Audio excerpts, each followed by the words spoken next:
July 16th. My name's Jerry Moan, president of the organization. Now let me introduce you to our board of directors, starting with John. Good morning, I'm John Lightfoot, representing St. Louis, Laguna, and Playa. Dan Walsh, representing Spanish Grand Bayside. Becky Zeitler, Spanish Grand Beach. Good morning, I'm Craig Vance with Terramar Beach. Good morning, I'm Julie Greenwell with Sea Isle. Tracy LaVoy, Sportsman Road. Chris Lauer, Bermuda Beach. Welcome again. Then I'd like to have a chance to introduce elected officials. And the one I know we have is Taz Jones. She's Alderwoman with the city of Jamaica Beach. Any other elected officials? Marie, I didn't even see you come in. My God, how come you not? No, not quite yet. Not yet. She's next. She's getting. But Marie Robb, my goodness, District 6 City Council member. And then John. Josh will represent the Middlesex office. Oh, Josh, welcome again. Good to have you here. Okay, now we can introduce candidates for office, and I see one, Terry Leo Wilson. Terry? Say a few words. I just wanted to thank you all for your support. If you supported me in the primary, if you didn't, I'm still aiming to represent you. So please feel free. I'm live on the West End, so very concerned about our community. And just come up and approach me. Give you my cell phone number if you don't have time to talk today. So, but I'd love to hear about your concerns. Thanks so much. Thank you, Terry. Okay, board, if we can approve the June 30 financials and the May 21 minutes. So moved. So moved by Peggy. Ours new work, Craig. How have you been? Craig. Second by Craig. All in favor? Aye. Okay, now we're going to move to Marie Robb. District 6 happenings.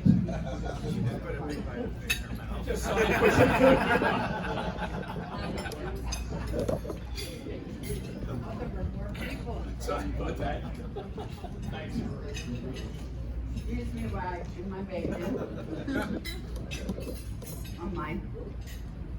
So things are moving forward in the city and always on District 6. We are in our budget mode, and I'm definitely pushing for more street paving. We have had more pothole filling than we've had probably ever in the last 6 months, and they're continuing those efforts. We have meetings planned. I'm working with Congressman Weber. He and I are working together to get the beneficial use of dredge for 2025 moved to the West End, as well as working with Senator, soon to be Land Commissioner Dawn Buckingham, to make sure we're at the top of her list for future nourishments, because we know we need more sand on our beach. And as always, and it was Sally was at a great meeting this week that I watched remotely, we're always going for those fortified dunes. So that moves forward. As does gas, even though that seems like it's never gonna happen. And every time I meet with them, I sometimes feel like I'm starting from ground zero. But that still moves forward, and we have a lot of new development that is happening, which I know we all hate as the land fills up, but it also benefits us when it comes to getting utilities put in and infill in our neighborhoods. One of the things that is already happening, the construction, I believe, is going on as I speak, as we are having 4 new 5G AT&T cell towers put on. They're putting it on the Terramar water tower, and they have promised me another one further east in the next year, because I work hand in hand with all our utilities. even though they aren't managed by the city, you know, the squeaky wheel gets oiled.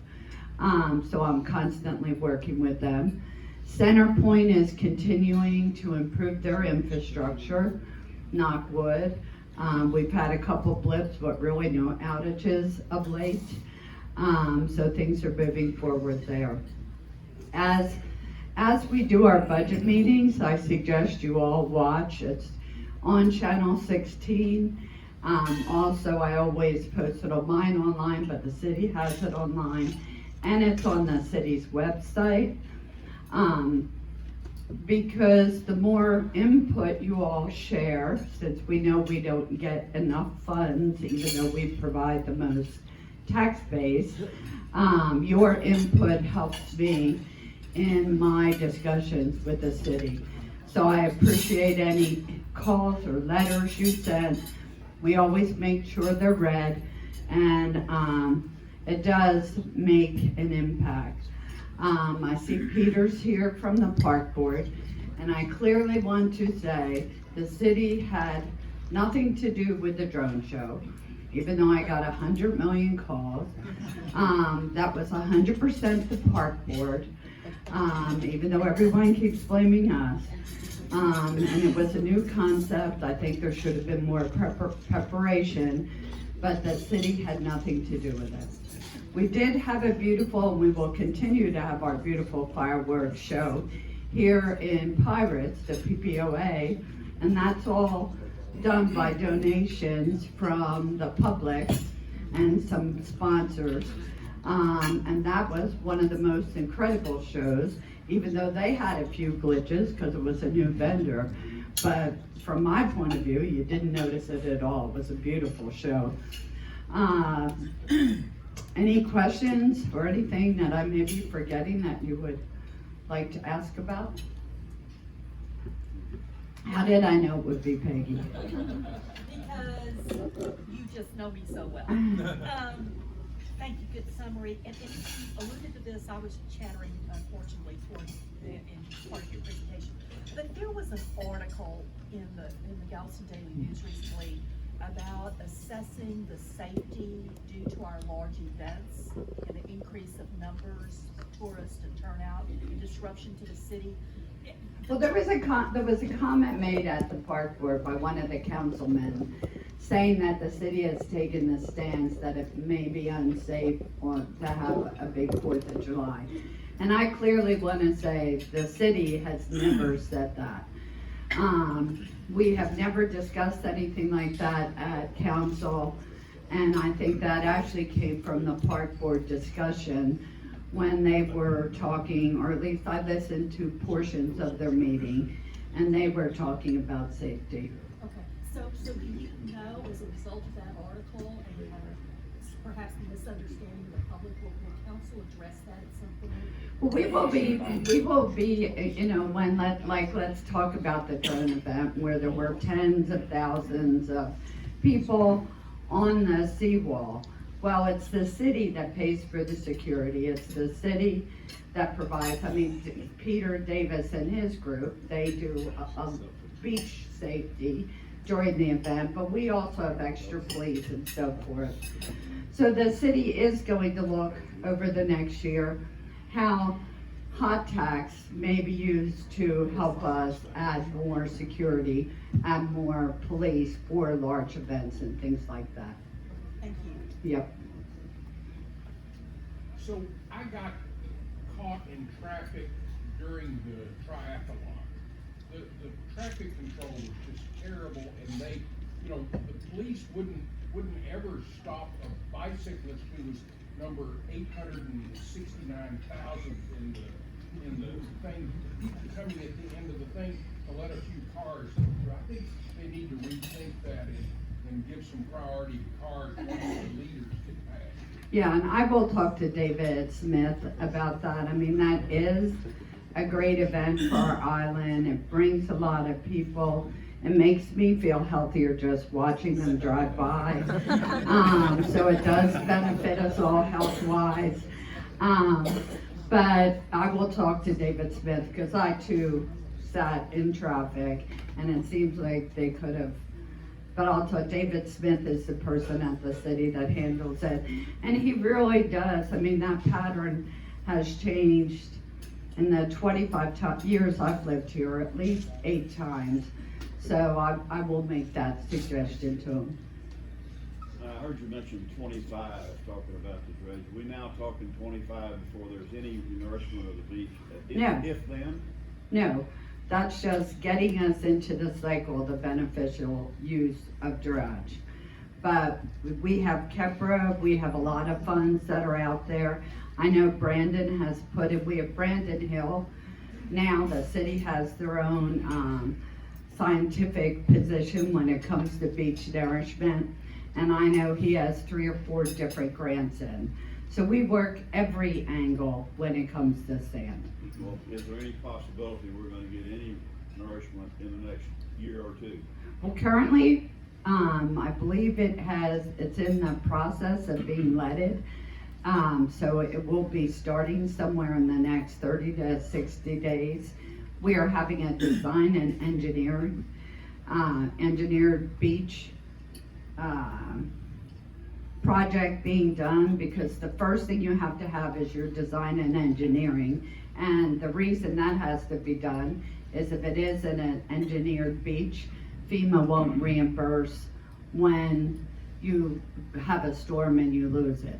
So that is starting. We've never had that before. So that is starting. So we will have the base, and then it's putting in for applications and getting in the queue, so to say. And budget? Is money been budgeted or? We have a 4B sales tax, and there are 4 silos. One is infrastructure, one is economic development, one is beach, and one is parks. So we have money in the beach silo that can be used for match on a grant. And I'm also working with the county on how we might get some Go Mesa funds, which are also available. Believe me, we're coming at it by 10 different angles. So, What are the chances of getting that nourishment the further west you go on? the goal would be to nourish all the way to the end, right? What we will address first is our most critical areas. And the most critical areas lie between 8 Mile and really like 12 Mile roads. So, any other questions? Well, I'd like to finish with a song. I have a question.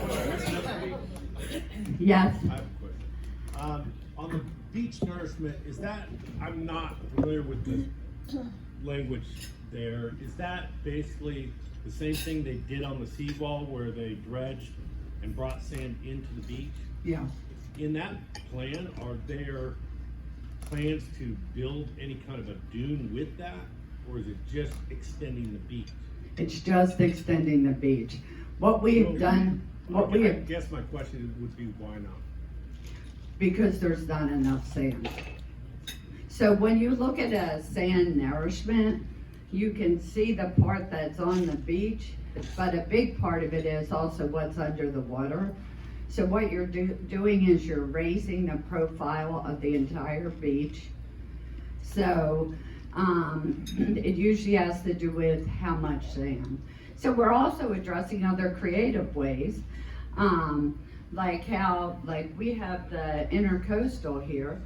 They dredge that and they put it in Hitchcock. Well, the Corps, their dredge areas are filling up. So, gosh, wouldn't it be great if we could pipe some of that this way, place it on the west end, and then on the bay side, and then move it over to the beach side. So we always look at how we could be creative, but it has to do with how much sand is available.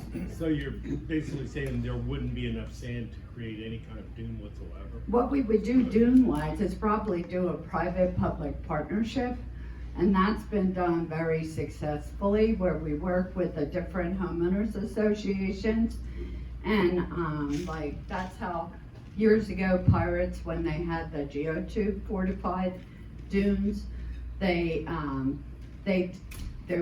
they actually were extremely creative, and this has been used by many subdivisions, but it's the Beach to Bay Foundation, where people can make a donation towards the dune, and it is a taxable write-off donation. So we have worked together and done private-public partnerships. The goal is to have a beach and a dune, and that's a whole part of the coastal study as well. But my goal is to have a beach and fortified dunes, because we all know sand dunes, yes, they are a first line of defense, but they're gone in a New York minute, so. But I mean, you know, when, I'm just curious, like, why there's no interest in making, you know, in a beach fortification, why the dune's less important than extending the beach out. It's great to extend the beach out. Well, it's not that it's less important, but you like, go walk on the beach now, and you'll, like, in front of Terry's house or in front of Jerry Moan's house, they paid to put a dune out. One good storm, you can pay $90,000, and your $90,000 is washed away. So if you don't have the beach first, that dune isn't gonna hold. So it isn't that there isn't interest, it's just what sand's available, how, if you can extend a beach out 200 feet and do that for 10 miles of beach, then come back and put a dune in, just extending that beach out is serving a purpose of protecting our homes and our infrastructure. So it's not that it's not important, it's like what comes first, the cart or the horse? You gotta have that beach to be able to have that dune. Where are they putting the Port of Houston dredging, $100 million project they're starting now, dredging out the ship channel, so where does that spoil go? A lot of that isn't beach quality sand, not. no, because it's sludge and it's, so, you're talking about Project 11, and yeah, that's a massive project, but most of that is not beach quality sand. So, having gone to too many of these meetings in the past, the answer to your question is you extend the beach out so that the force of the water that comes in is a lot less, and the amount of water that's coming in drops down. So then you can put a dune in, otherwise you're putting a wall that's going to take the full force of That's water. just gonna break. Yeah, through. but that holds true for large storms, but that doesn't hold true for the many storms that bring in exceptionally high tides that a dune would in fact keep from eroding the road. I can tell you, an an exceptionally high tide will take a whole dune, and we saw that I've lived here after for Laura 5 years, and I've Beta. seen, you know, many of these storms where some kind of a tide some kind of a dune would have held it back. I mean, if the answer is nothing or whatever. I know, what, the answer is we're working it from every angle, and, so hopefully we will see it within the next 2 years, so. If I had my way, my perfect world, we'd have a beach with a fortified dune that had a back pass system in it, because we know where all our sand goes. It goes to the San Luis Pass. And we'd be constantly pumping it back east in my perfect rose-colored world, so. And I work this whether I'm elected or not. Jerry and I and Peggy, and a number of other people, we have been working this since the late 90s. So we go to Washington, we go to Austin, and we are constantly working on getting sand and dunes for our beach. So I understand your Well, frustration. I haven't seen anything, you know, in 5 years. I know, believe me, I've seen it come and go in 25 years, so it's frustrating. And I always, when I was first running for office, people said, "Are you sure you want to do it? Politics is so mean and blah, blah, blah." And I said, I've been working in the coastal world, and the coastal world is more political than politics. So I was ready for it. Anyway, thank you. And my cell number, in case you don't have it, I do believe everyone does, is 409-256-4518. Again, 409-256-4518. Feel free to call me or text me unless it's about drones. Thanks so much, Marie. Doing a great job for the West End. I don't know if Lieutenant Larry Chambers is here from the police department. I didn't think so. Anyways, we'll move on and have Sally Bekko give an update on the Gulf Coast Protection District. Sally? It's also with the city of Galveston too. Good morning, everybody. I'm Sally Bekko. I'm the Director of Policy and Governmental Relations for the city of Galveston.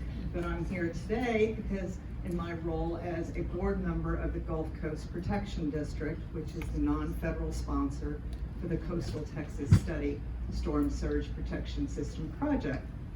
So I wanted to give you an update on what GCPD has been up to, and we just had a recent meeting.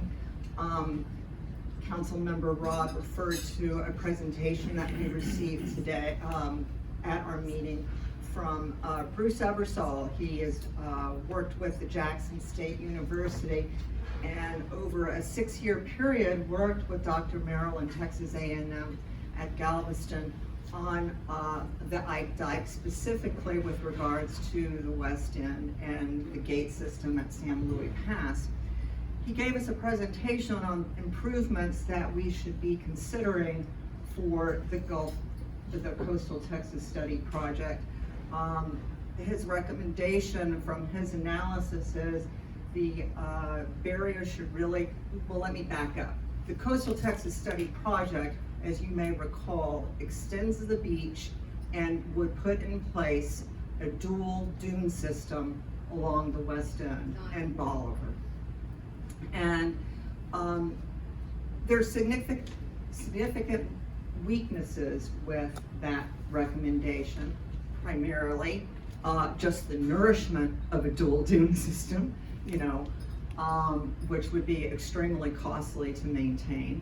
But more importantly, the protection it offers. As was mentioned, one major storm and that dual dune system is nearly wiped out. So what we're looking at is fortified dunes, and what Bruce Ebersol was talking to us about was a 17-foot dune, but it would be a fortified dune, and from his perspective, it would decrease damages by up to 90% or more. So the protection would be significant. Now, here's the thing. And this is what I find very intriguing and what we're working on right now is Dr. Jens Figlis with Texas A&M is working with Brandon Hill, our star employee of the city, okay? He is our coastal resources manager, and Brandon, they don't get any better than Brandon. We stole him from Padre Island. So they are looking at grant funding to conduct a fortified dune pilot where we have an opportunity to look at alternative materials for that fortification. Why that's important is what Mr. Ebersol was talking to us about was a T-wall, basically a concrete T-wall within that dune system. Well, there's some environmental concerns with utilizing a T-wall, and there may be more innovative materials, more environmentally friendly, and as effective in providing protection. So it was a real interesting discussion. We have had Dr. Figlis come to the board meetings previously to give a presentation. So we're looking closely at what our options are with design for a fortified dune system.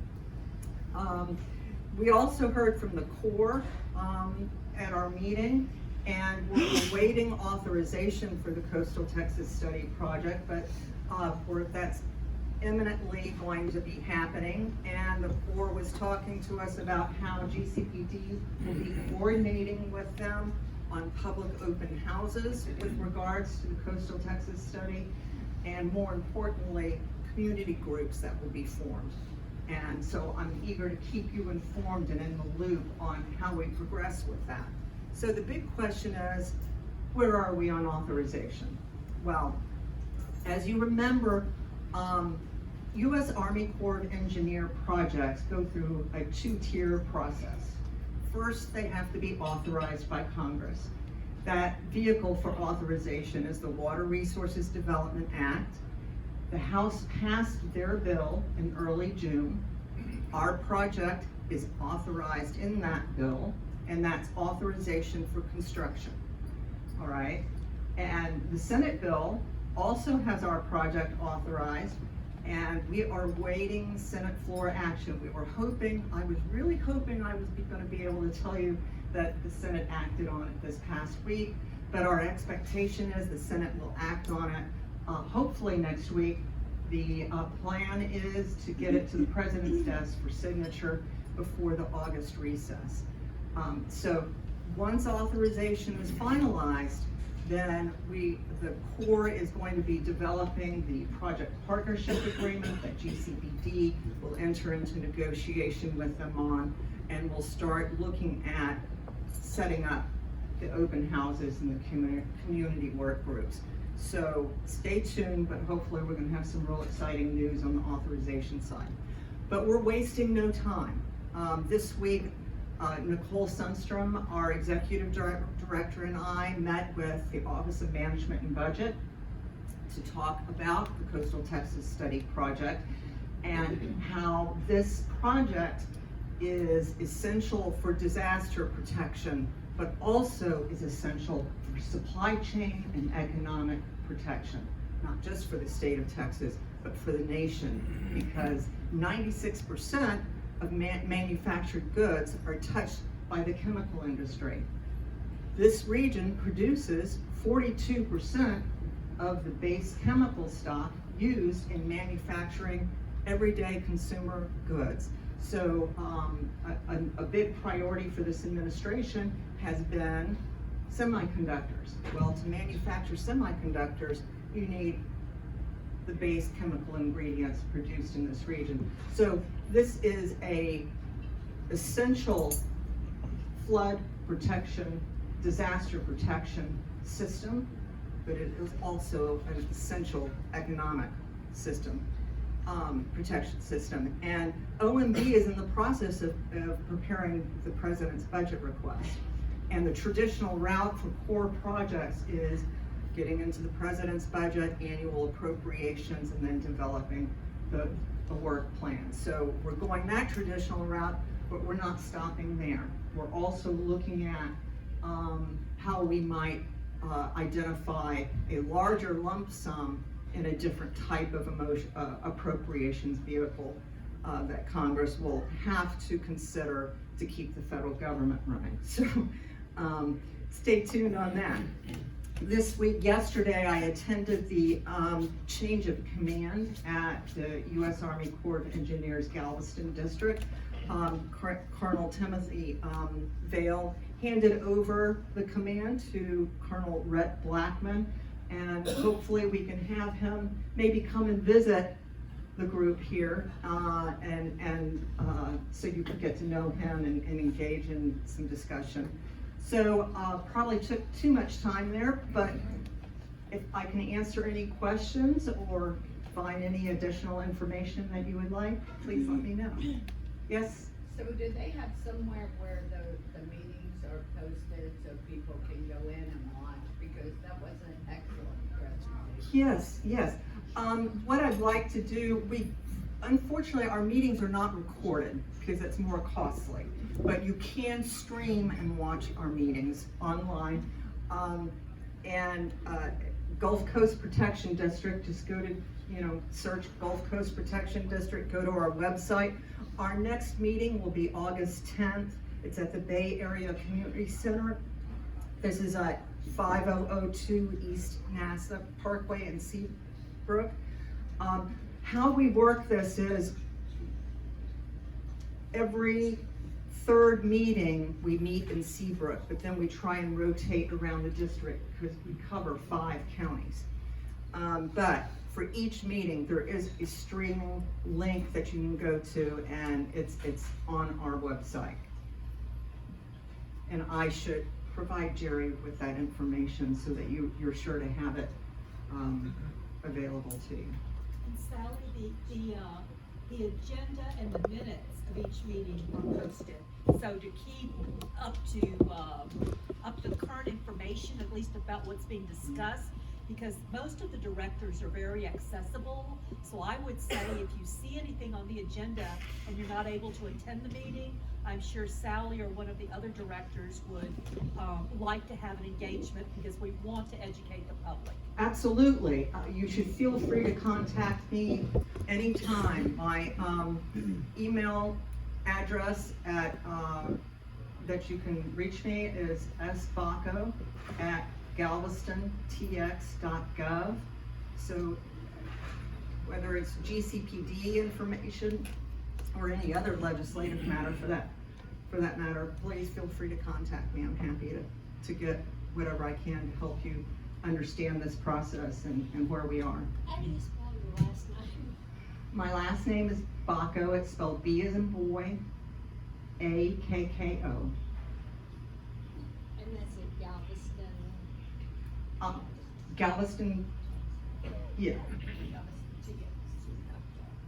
But my email address is sbacco@galvestontx.gov. So I'm here to help. And if I win the lotto that's over $400 million, I will quickly be a neighbor. So there you go. Thanks so much, Sally. Great information. I'm really delighted to hear how far the Gulf Coast Protection District has gone with the project. Okay, now I have a real treat for you now to introduce you to our next speaker. This would be Peter Davis. He's chief of the lifeguards, and he does so much over the years. He's Mr. Seawall, as far as I'm concerned. He's Mr. Beach. But he's done so much for the city, especially with the lifeguards and how he handles them. And I thought you'd like to hear from him what he has to say. Thank you. It's always nice to be introduced by one of your heroes, or two.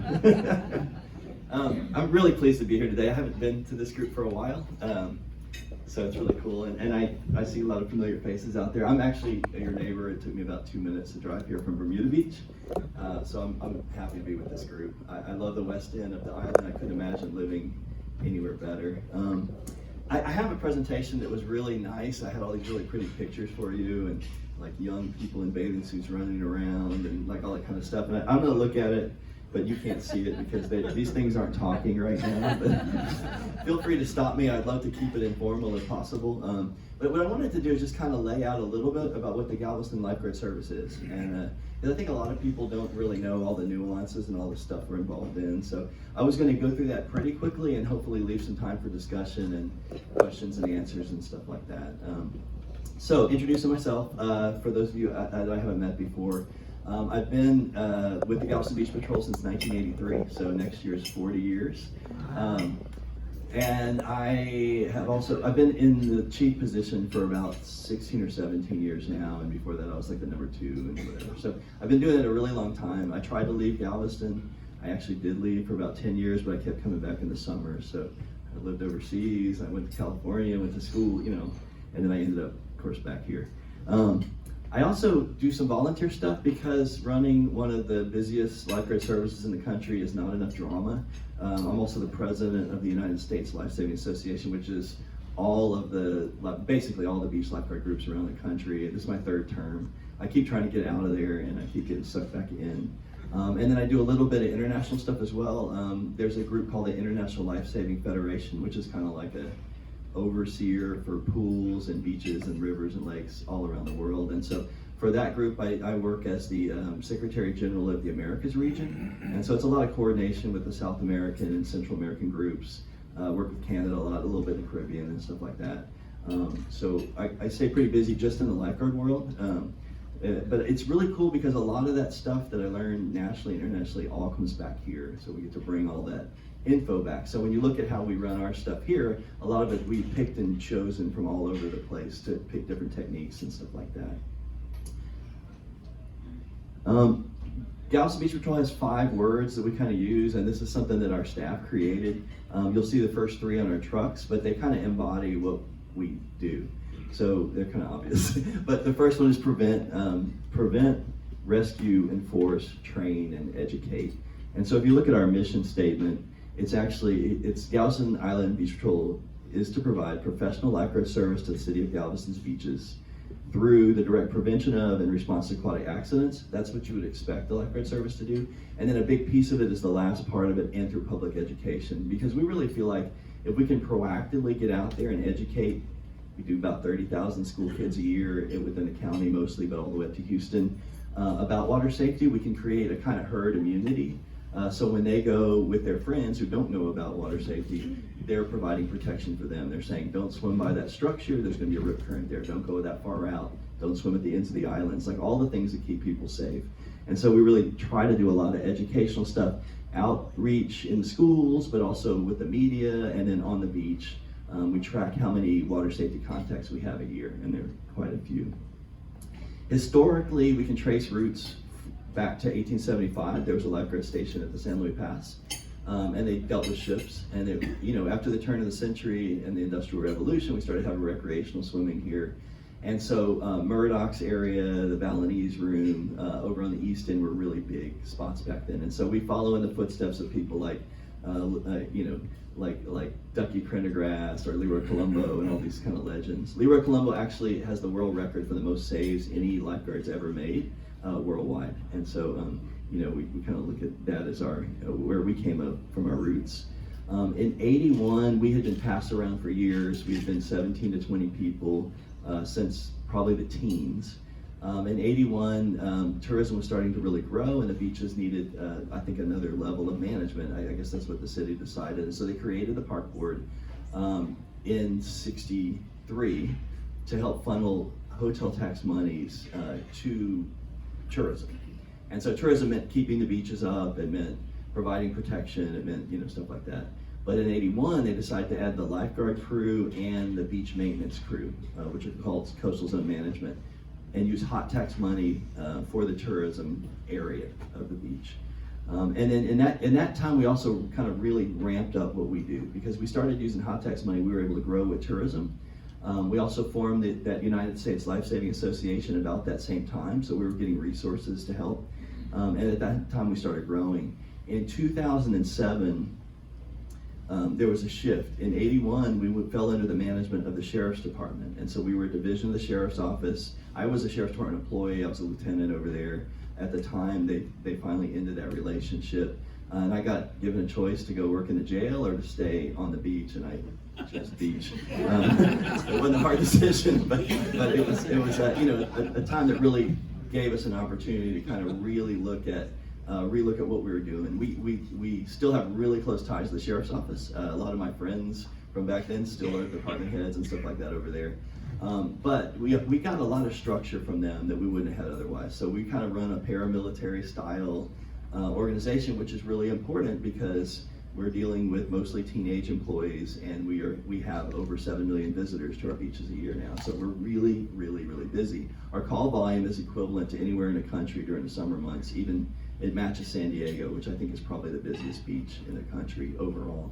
And so we deal with a lot here, as you guys know, because I'm sure you've all been to the beaches during the times they're busy. And so at that time in 2007, we switched colors. We fell under the management of the park board. We wanted to keep a little bit of law enforcement capability so we can filter calls for the Galveston Police Department, and so we could back up the lifeguards and keep them safe. And focus on marine stuff. So a normal cop can't write marine violations. And so we have a very small police department who are lifeguards first in there. And I'll talk more about that in a minute. So 150 employees covering 32 miles of beach up to 3 miles offshore. That's our jurisdiction. 9 miles of those where we put the lifeguard towers, where we're proactively guarding. The west end, we do a patrol out here. Summer months, a daily patrol, and then we do a weekend at the San Luis Pass to keep people out of the water out there because it's so dangerous.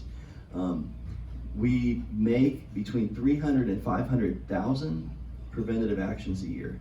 And so that could be anything from, sir, could you please move away from those rocks because you're gonna die in that rip current, to a PA announcement where you're like, hey, this whole group needs to come in, there's lightning. So we tally all that up. So it's a really big number, but it's a real measure to me of our workload. And as that number stays high, our numbers of rescues stay low.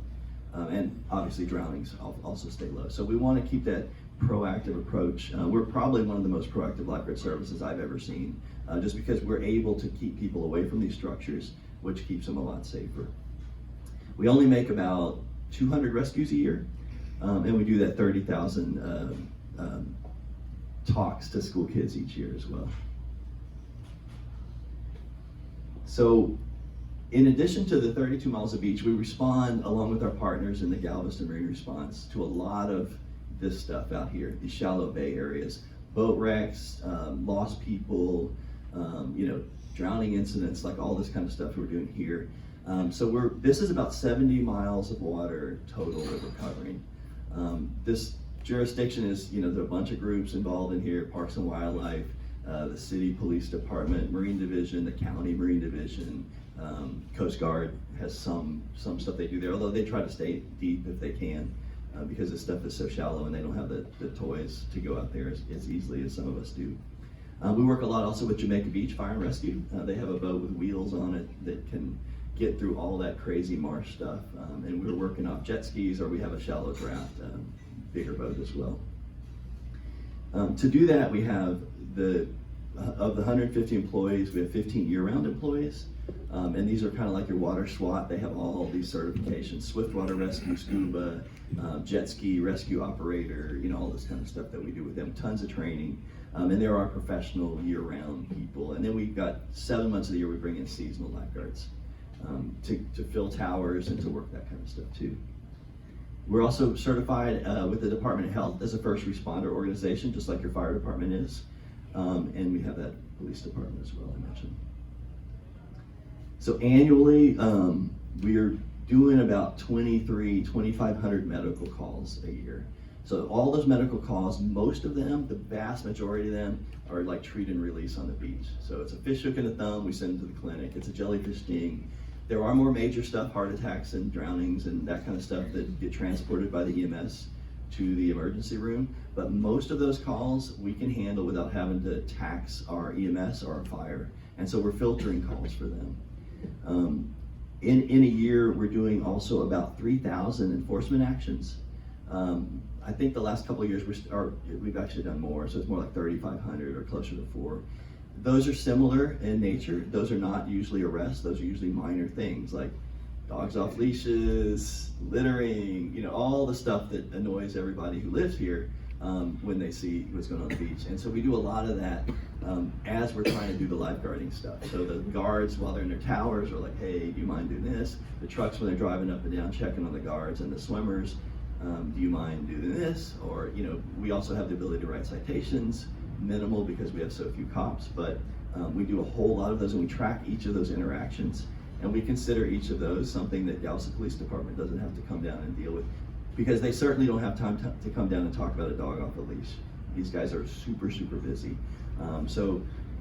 We can augment them, help them. They actually, we put them through a training program over there as they get certified.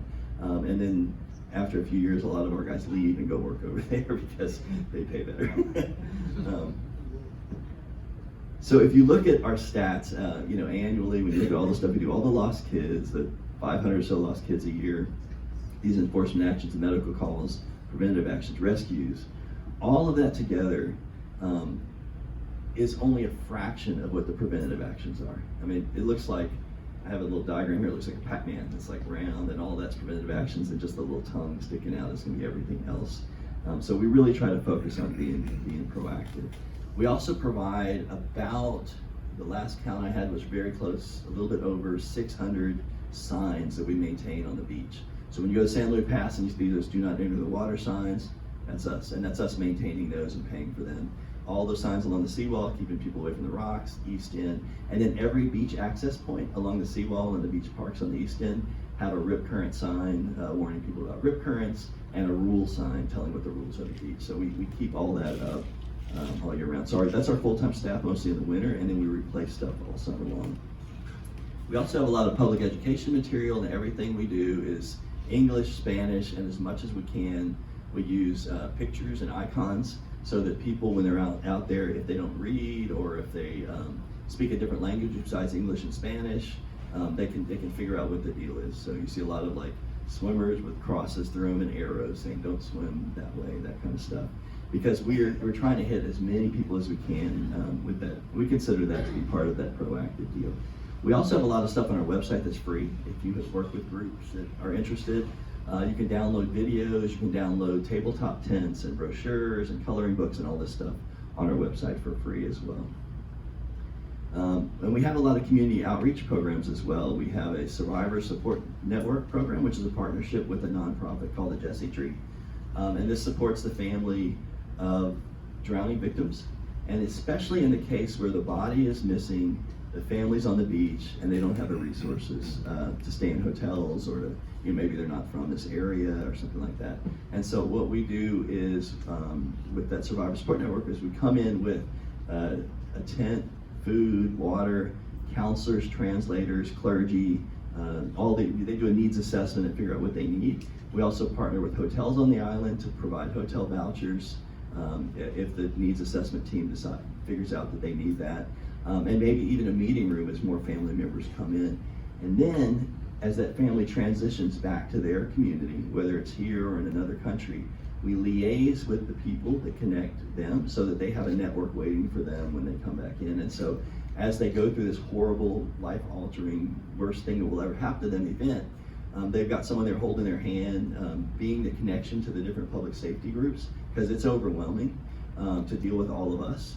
And then guide them through the ME's office and all the pieces that have to happen, funeral home, like all that, if needed. And then we were doing this with lifeguards, and it was really, really difficult for years, and we were really happy to have their support coming in there. We have a volunteer network that comes into there. Another volunteer network we love, and maybe someone in this room, or if you would be interested, is our Wave Watchers. And this is a volunteer group that has no obligation other than going through some training, and then as they're spending time on the beach, walking, riding bikes, fishing, driving down the seawall, whatever, they have an eye so they can spot things developing that we need to know about. And then we have an app where they get on and notify us, or they know who to call and which number, whether it's 911, whether it's our non-emergency number, whether it's the city non-emergency number, and all that. And so that group's been really helpful as a force multiplier, because we certainly don't have the resources to protect every person that comes down here. So it's really great to have these groups come in and help us. We've moved that training now to be mostly virtual, so people can do it in their own house, and then they come down and take a tour at the end of that training, take them to lunch, and we do some role playing and stuff like that, and then they become Wave Watchers.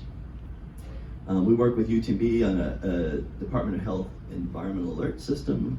We have a partnership with our sister city in Veracruz, where we send trainers down there in the wintertime.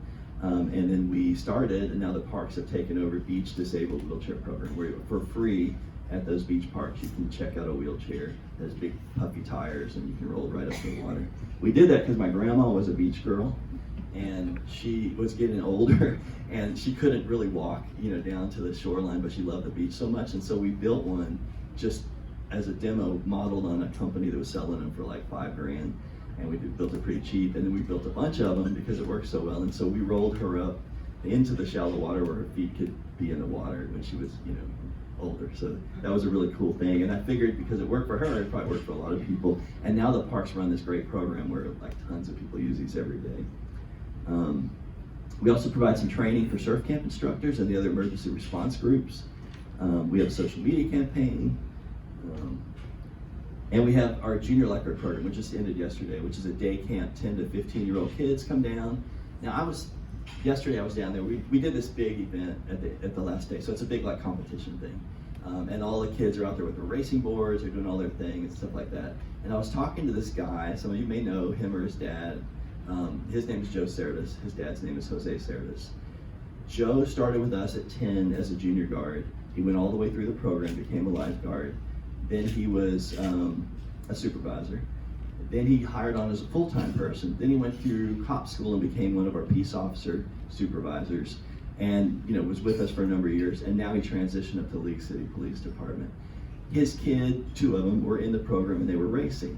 I looked around and there were 4 or 5 other people like him that had come all the way up from 10 up, and they were out there with their kids and stuff like that.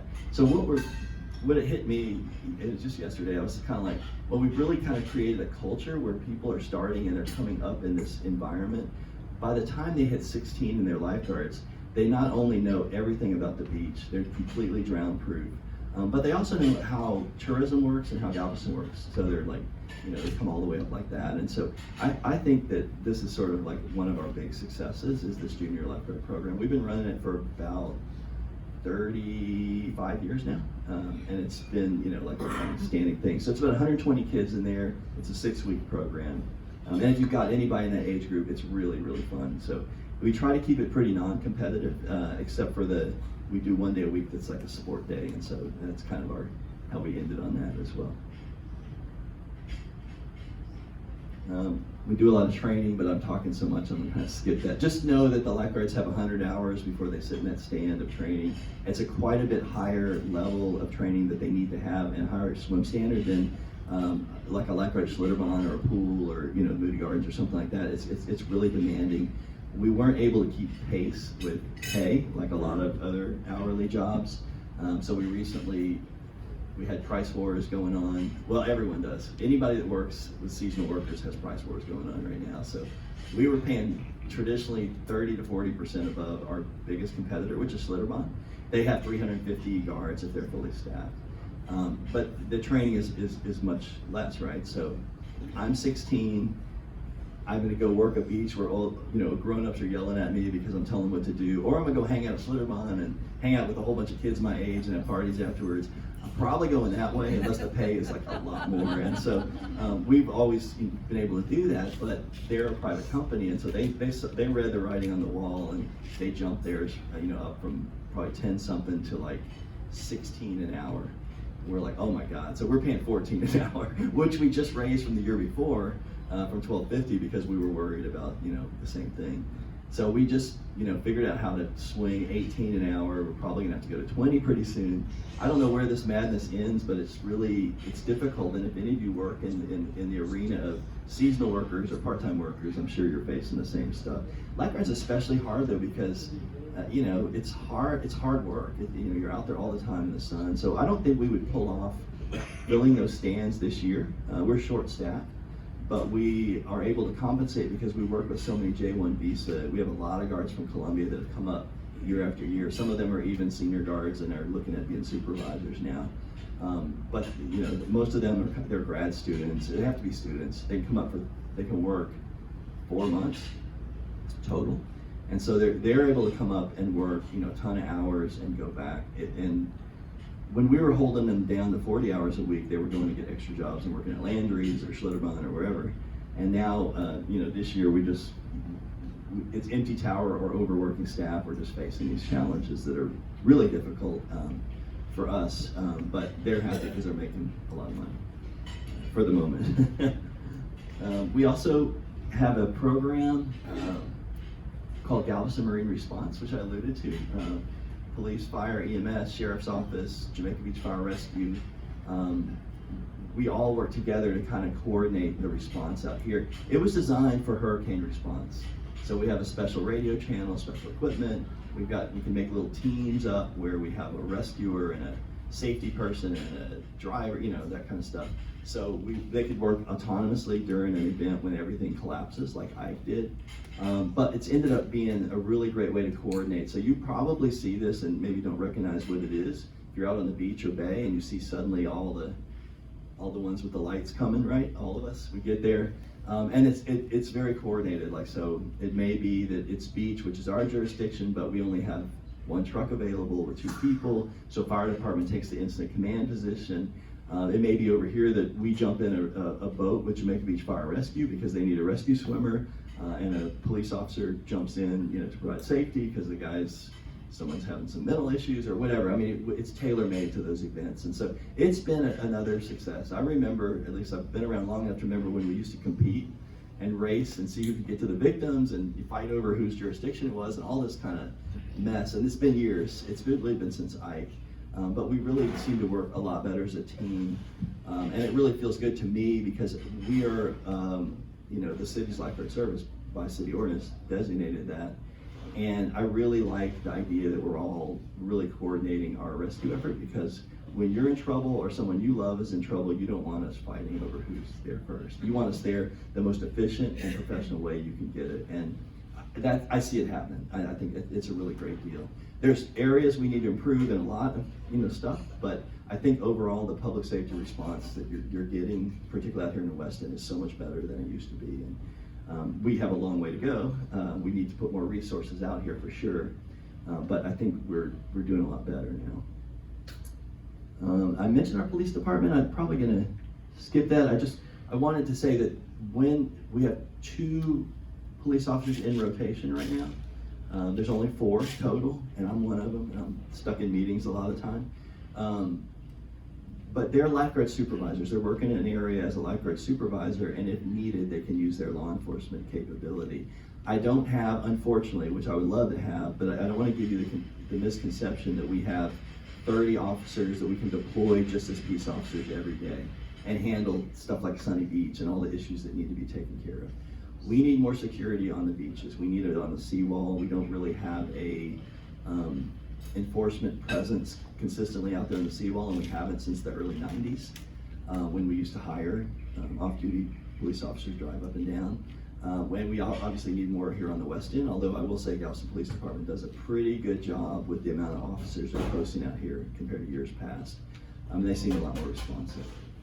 So, that's my spiel. Sorry for talking so long. I would love to take questions or criticism or comments or ideas or anything from you guys. Or if you want to talk drones, I'm happy to do that too. Yes, sir. I'm just curious about whether you got any comments about the conduct of tourists. How has it changed over 30 years? Yeah, it's different. Like, we're talking about, like, these are really complicated issues, right? It's like dealing with homeless or unhoused people, right? It's not like it's a simple deal. It's not send a cop out and arrest that homeless person and stick them in jail. They're gonna be out there the next day. I mean, these are like social issues, right? So I was thinking about, I don't want to overcomplicate my answer, but do you remember when Texas started doing the Don't Mess with Texas campaign? Do you remember being a kid and your mom throwing the McDonald's bag out the window of the car? Yeah, some of us remember that, That doesn't happen anymore. You don't really see it, but it took years and years, and it wasn't just that cool slogan, but it was also just like getting that into the culture of children when they're growing up and stuff like that. Just like water safety is the same way. I think that the conduct of the tourists is probably better than it used to be. It feels worse to me and probably to you when you're out there. And the reason I think is because we are gonna see probably 8 million tourists down here next year. The volume is phenomenal that we're dealing with, and it wasn't like that in the 80s and 90s. We had a lot of people down here. We had some wild stuff going on for sure, but we didn't have just the day-to-day, like I had 22 cars in the beach house across from me last weekend before last. It's the press of people, and I talked to the other lifeguard chiefs down the state a lot. And nobody has like this. Even South Padre Island, they get little windows where a lot of people come, but it's not February and we're year round. I mean, we need a year-round lifeguard service. We need to consider for our public safety that we are not an island of 58,000 anymore. We're an island of, on the weekends, we hit 500,000, I guarantee you, over the 4th of July weekend down here. And so I think it's what you see is the worst case actors when you're out there. And when I work patrol, that's what I see. Like I go call of people just acting like jackasses, right? But when I look around, there's thousands of people out there doing the right thing, picking up the trash, got their dogs on leashes. You just don't notice them because you notice the bad ones. So I think it's a measure of, it's public education and it's having the response to the crowd size that's appropriate. So I guess the short answer is I don't think they're worse. I just think there's so many of them we can't deal with it. Yeah, that's a great question. Yeah. Anybody else? This is probably more of a private industry question, but probably like a lot of you, when you learned to swim, is because your dad chunked you in the water and told you to swim back, and that's how his dad taught him. And well, as a grandmother of a 2-year-old and 3-year-old in a house that is surrounded by water, I'm having a very hard time finding swim lessons on this island.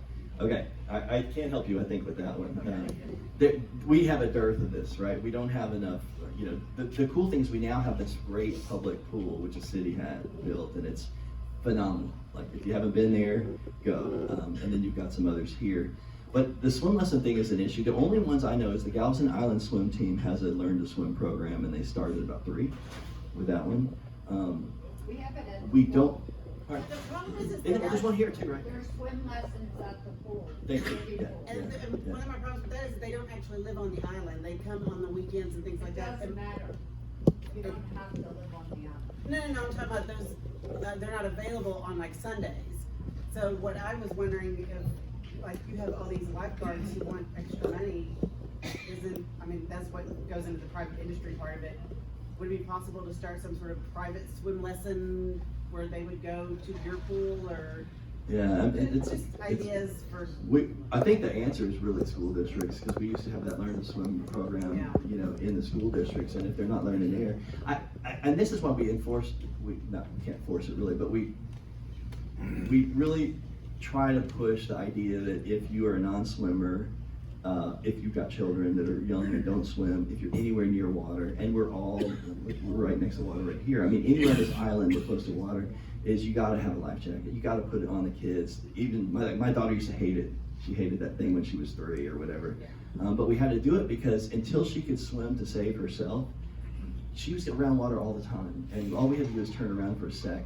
It's weird on the beach. We don't see young children drown. It's very, very rare on the beach. I mean, I've worked them for sure, but it's almost always, I hate to say this, boys, but it's y'all. It's not the ladies.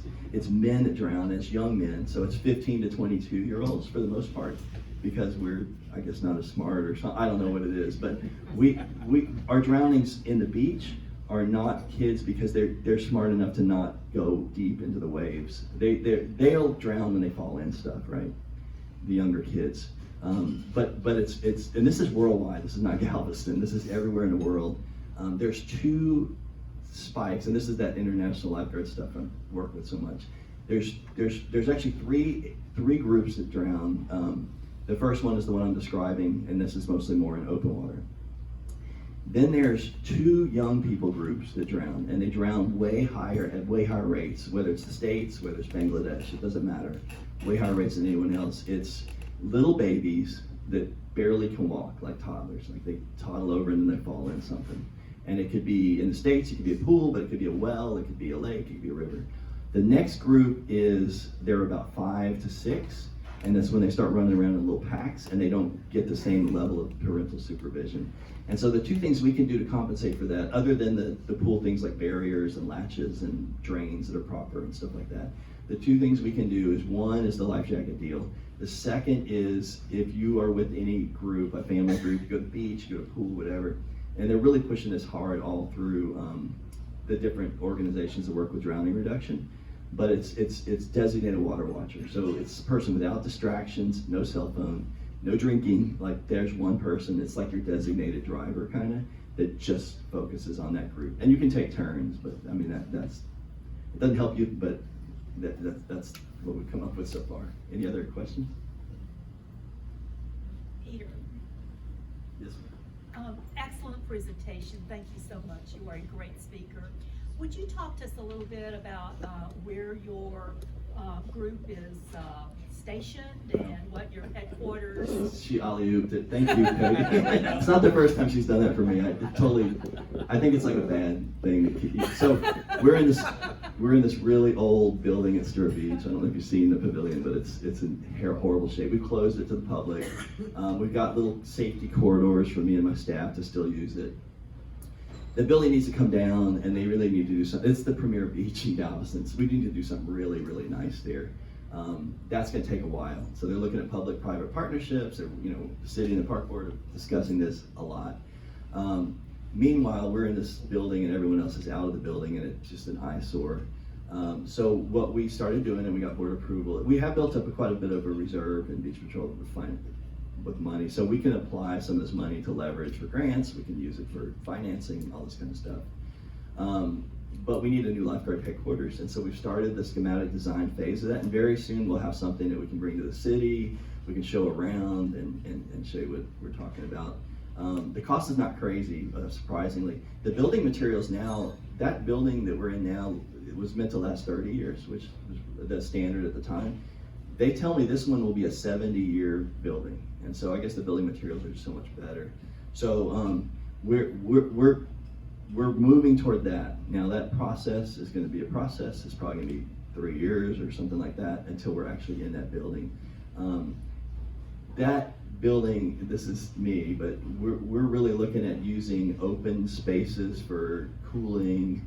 You know, some of the areas won't even have climate control, and then trying to really reduce our footprint, but also to kind of like keep the cost down for maintaining it, because we've been really stretched with our budget for years. We haven't really raised the Beach Patrol budget for over a decade, and so we're trying to make that work, and so we're trying to be cognizant of all that. The discussion we're having now is what are we doing in the meantime, and so, you know, we were like trying to find a solution, leasing space, modular buildings, which you can't put on the beach apparently, and then mobile things like kind of RV style, like a mobile camp. That's one that might work, but financially it's looking now like the cheapest option is going to be to put enough money into the building to stay in there for like 3 more years. It looks like it's half the price of the other option. So we're wrestling with that over at the park board and at the city a bit now, because the city actually you know, owns the land and what's on it and stuff like that. So but the cool thing is we're able to use this hot tax money to do it because we're a tourist group for the most part. Yes, sir. That was what I was going to ask you, using the hot tax money. Yes, yeah. So Beach Patrol is 100% funded by hot tax anymore. We used to get beach user fees, which were cut off about 3 years ago. Beach user fees are when you pay at gates or the parking or stuff like that. We didn't ever get the parking from the seawall, but at the gates of the parks down there. But all hot tax money, we can use it for that because of the nature of our business is primarily where we deal with tourists, and so we can use it for that, which is cool, which means we can finance it through them and stuff like that. The hot tax money is getting very popular, and so we really need to be you know, aware that like we need more. We're going to have to expand because of the year-round nature and because of the needs out here on the west end eventually, and I think to do that we're going to have to figure out how to either get another revenue stream or to get a bigger chunk of hot. Or hot's gone up a lot, but it's going to level off. This is probably the highest it's going to be is this coming year. Thanks. Any other questions? Thank you, Peggy. You're welcome. I've probably taken too much time. I'll hang out if anybody wants afterwards, but I don't want to tie up the whole group. Thank you so much for the attention and time and ability to come out and talk to y'all. I really appreciate it. Now you understand why the lifeguards here in Galveston are probably one of the top in the country. Peter does such a great job. Thank you so much, Peter. Okay, our next speaker is Jim Stevenson. My God, he has not been here in years, but we're delighted to have him talking about the birds of Galveston Island. Jim, I don't know if you can get this PowerPoint working or this computer. I can get mine. Go ahead. Okay.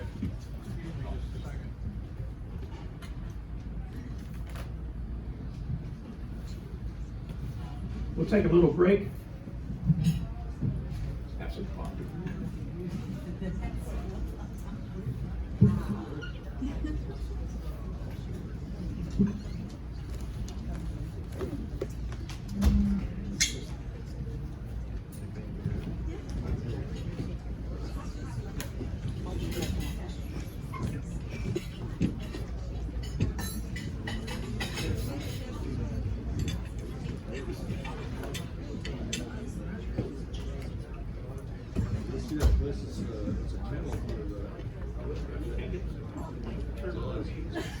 Well, yours will turn on. It's not gonna really matter what mine does or doesn't.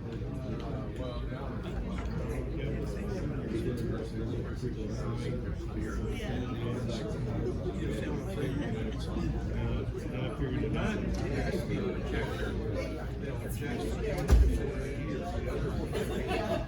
If your PowerPoint isn't working,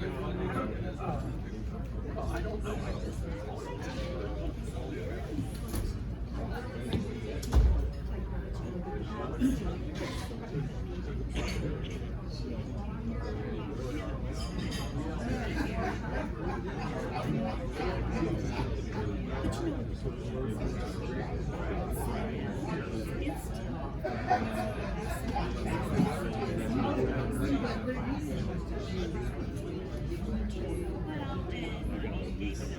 Well,